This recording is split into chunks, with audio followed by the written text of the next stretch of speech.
What it do, family? It's your girl Tamika, and I am back with another video. Shout out to the squad, S&T, Drip Set. What it do? I appreciate you guys for coming back and tuning in. I love you the long way. I truly do. Now we're about to hop right into this video.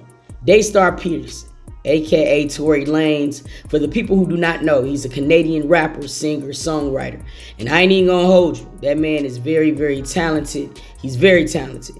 He dropped his first mixtape in August 2013, Conflicts of My Soul. And that's where he started to get a lot of underground recognition.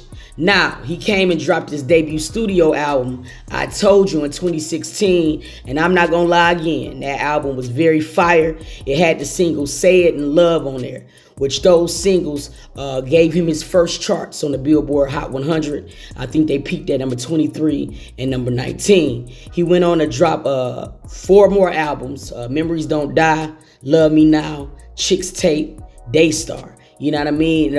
Daystar was fire as I don't know what too, which really baffles me because I don't think anybody could deny Tory Lanez's talent. I think the problem comes in is his ego. Sometimes, man, his mouth gets him in situations that he cannot control, and I believe that was the situation that happened in this particular case. Now, everybody's seen the Instagram post. We was there during quarantine radio. At one point or another, him and Megan Thee Stallion was very close. They had a close friendship. And I believe they was also friends with benefits, okay? They used to smash from time to time. Now, this is where everything went wrong. They both had accompanied Kylie Jenner at her house for a pool party. And honestly, Kelsey was there too, but she was not in a lot of the lives. And later on, it was found out that she was heavily intoxicated and she was upstairs sleeping. Now, on July 12th, 2020, leaving Kylie's house, there had been an argument that resulted in some violence in some form of nature. Now, Lanez was arrested in Hollywood Hills and charged with carrying a concealed weapon. And a lot of people is confused in this whole case, and they think that this case is just strictly about Megan, and it is not. A lot of his charges is coming from him being a felon and being a foreign felon, being from Canada, you know what I'm saying, and having a gun in his possession. Okay, now Megan Thee Stallion was in the car, and at first she had initially reported that she stepped on glass. However, in an Instagram post, she came back and she denied those claims because Tory Lanez was trying to make it seem like nothing happened that night, which I believe left her a little jaded. So she finally told the truth, which resulted in them going to court. Now, the whole trial was a complete circus. And in my particular opinion, I do not feel like any of the parties that was involved in this case was more credible than the other. At one point or some point, all 3 people involved in this situation lied, okay? Now, what I will say is when it mattered the most, under oath, on the stand, Megan Thee Stallion did in fact tell the truth. She later on admitted that her and Tory Lanez did have an intimate relationship.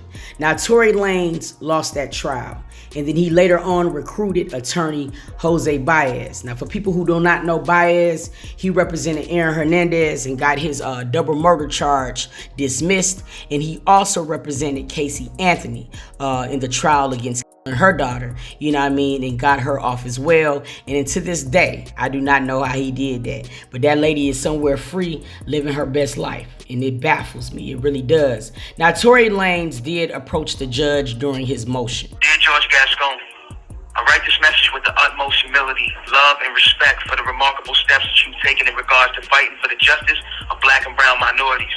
Today I take a stance as an innocent Black man, wrongfully convicted of a crime I did not commit.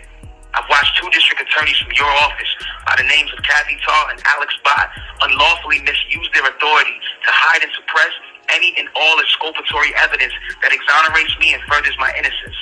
I was completely robbed and deprived of a fair trial. So on May 8th, my lawyers will be arguing a motion for a new trial.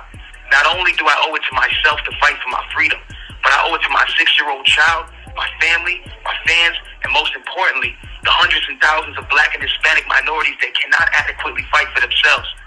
For 3 years, the prosecution has manipulated a false narrative that has left me with no choice but to expose the practices, the behind-door deals, and the unjust system that was used to illegally convict me and countless other minorities. We elected you because of your outstanding eminence in making fair and correct judgments in the justice for people of color. So, Mr. Gascon, I come to you today as a wrongfully convicted black man, not asking for sympathy nor compassion, but for you to simply do what is fair and right in the laws of California, and most importantly, in the eyes of God. Now, that recording was prior to Tory's motion. However, he made another heartfelt plea to the judge that was presiding over his case. And he told him flat out, look, I don't want my life ruined. I could be your son. I could be your brother. However, the judge responds and he says, in the end, the jury believed the prosecution's case beyond a reasonable doubt. He called out Lanez's lawyers for not mentioning any of the evidence against Lanez when they focused on perceived problems with some evidence. And this is what people are going to have to understand. Just because Tory Lanez's DNA was not found on the gun, all right, does not mean that he was innocent. It was inconclusive, meaning that it could have went either other way, okay? It could have been or it might not have been, but it was inconclusive. Stop saying that his DNA wasn't on there. You can't say that, you know what I mean? Hereford went through 7 main arguments from Lanez's lawyers and dismantled each one. He concluded there were no errors, but he also said even if he concluded each error existed, the areas did not have a material effect on the outcome of the trial to warrant a new trial.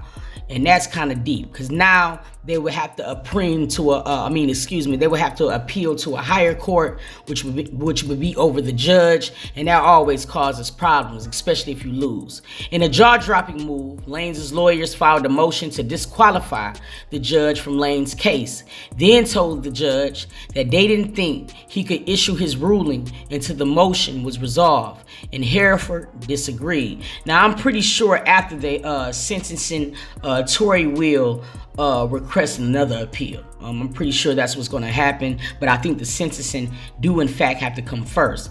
It says Tory Lanez will not get a new trial for the 2020 shooting of Megan Thee Stallion. This is according to the judge, David Hereford, who ruled from the bench a few minutes ago, and everybody went rampant and went crazy on Twitter. The judge said his job is to look at all of the evidence in the case, not cherry pick very small portions. He said the Instagram comment, "That's not true," that Lanez's lawyers took issue with was really a very minor part of the trial. And see, this is what I'm saying, you guys. Tory tried to appeal to the masses. He tried to appeal to the public instead of trying to be honest and just speak your truth in court. You know what I mean? You people can miss me with the whole, it's the code not to snitch nonsense. This man was involved with women who went in the streets. There ain't no code. When you're talking about you do not want to be absent from your 6-year-old son, there should be nothing in this God green's earth that would stop you, for being there for him, period. So my point that I'm trying to make, and y'all can just holler at me in the comments, all right?